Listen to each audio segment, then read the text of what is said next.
mga ka-chillax. Tara na po, kumain na po tayo sa ating lunch natin ngayon. Ito po ang ating ulam, nilagang pata. Na may sausawan po ng toyo at kalamansi. Yan. Meron din po tayo dito fried na dried pusit, dried squid. At meron po siyang sausawan na suka na may kalamansi, may sibuyas, at saka may sili. Siyempre, ang ating drinks po ay kalamansi juice. Yan. Chillax po muna tayo ngayon, ha.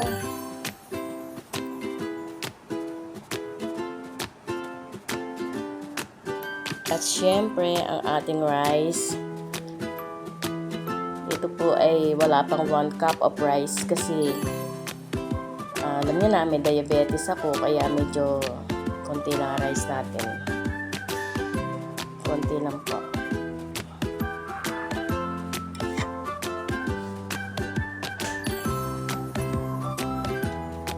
Ay, kain na po tayo. Kain na tayo.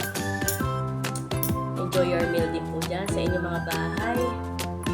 Actually, hindi po ito ang tunay kong boses.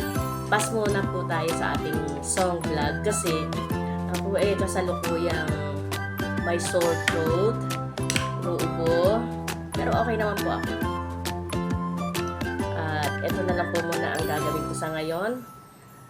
Kakain muna tayo. Pero alam niyo po ba, mas gusto ko po yata magkamay ngayon eh, no? Kasi pag ganito masarap ang ulam, sarap magkamay eh. Kaya samahan niyo po ako or samahan ko po kayo sa ating pagkain ngayong pananghalian. Meron lang po ako sasabihin sa inyo, ito pong dried fish, itong dried squid na to, pag piniprito, once na pinrito nyo sa mainit na mantika, pag nilubog nyo to, biglang nagiging ganito, oh. Kumukuluntoy siya, kumukulubot, para bang tumutupi.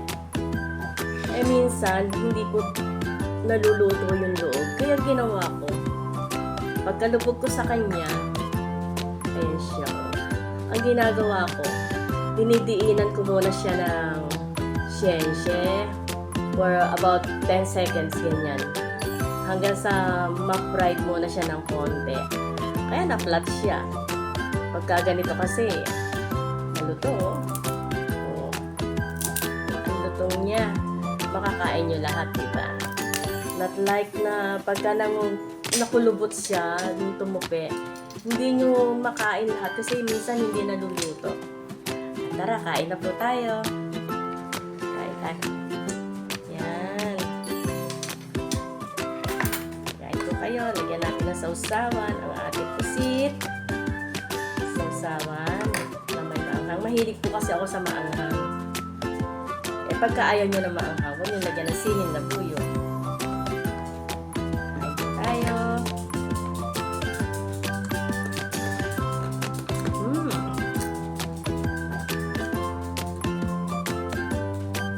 Nagkamay po ako. Masarap kumain pag nakakamay. Medyo mainit po yung ating sabaw. Kasi malamig naman dito sa area ko eh. Wala po ako sa ibang lugar. Nasa Philippines lang po ako. Medyo aircon po kasi itong bahay namin.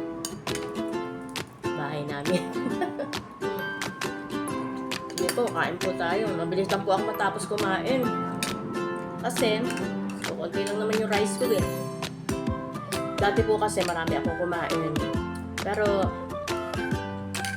since nagka-diabetes ako, 20 years ago na nalaman may diabetes ako. Kaya kinauntian na lang kanin. Alam niyo po ba, yung kanin, yan ang pinakamalaking source ng sugar. Pati itong kalamansi juice ko, hindi po yung sugar na ordinary ginagamit ko. Diba sugar po? Pan-diabetic talaga. Tara, kain tayo.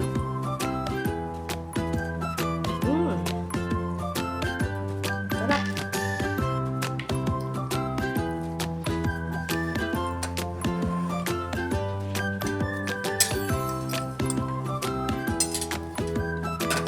May naiinis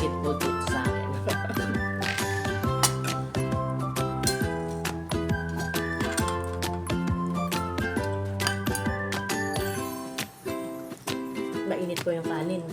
Mainit din yung ulam.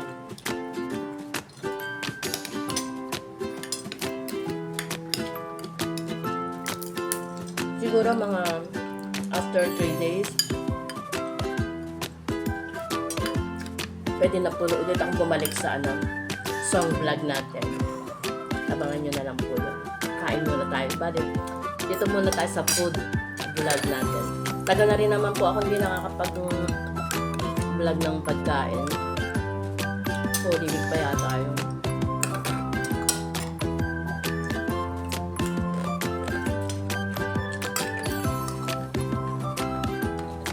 Ang lutong ng pusit. Dati po, meron akong tindahan sa food court. Kaya medyo marami din naman po akong alam na lutong ulam. Dahil hands-on ako doon sa pwesto ko, sa food cart ko. Pag may gusto po kayong itanong, baka sakali makatulong ako. Comment down lang po kayo kung anong gusto nyo. Ang bibigay ko po sa inyo yung ganang makakaya ko kung paano ko niluluto ito.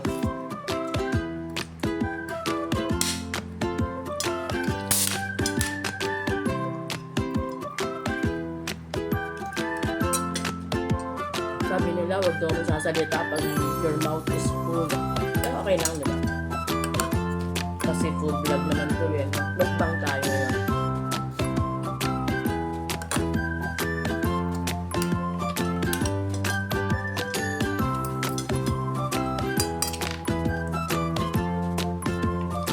Sarap po ng gulay. Kahit ano.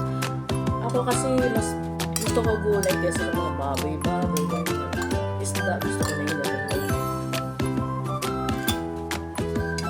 Kahit ang boses ko, ano po, kasi nga, may sore throat ako.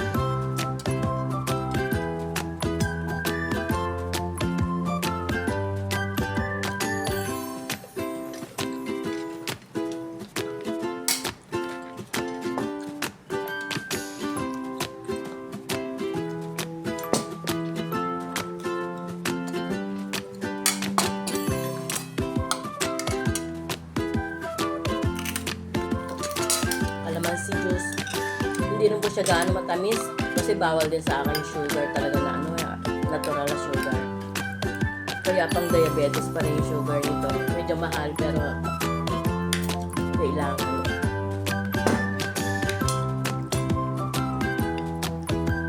Kaya mga fruit juices dyan, yung mga fruit shakes, nakakahinayang, no? Hindi ko na na-enjoy ngayon. Kasi nga mula na nagkaroon ako ng diabetes, ito na.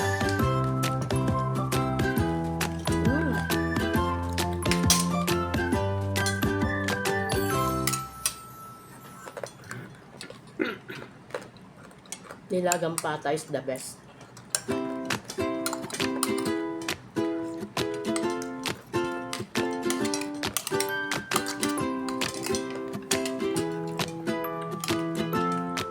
O, konti na lang yung kanin ko pero parang hindi ko pa rin siya mauubos.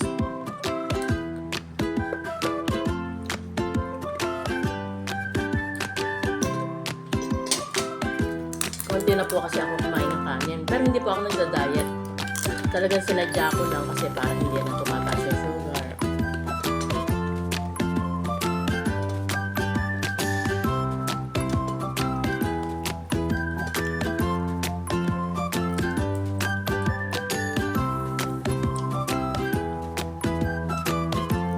Done eating na po ako. Salamat po sa pagsabay sa akin pagkain. Mabilis na akong kumain eh. Kasi konti nga lang po talaga kung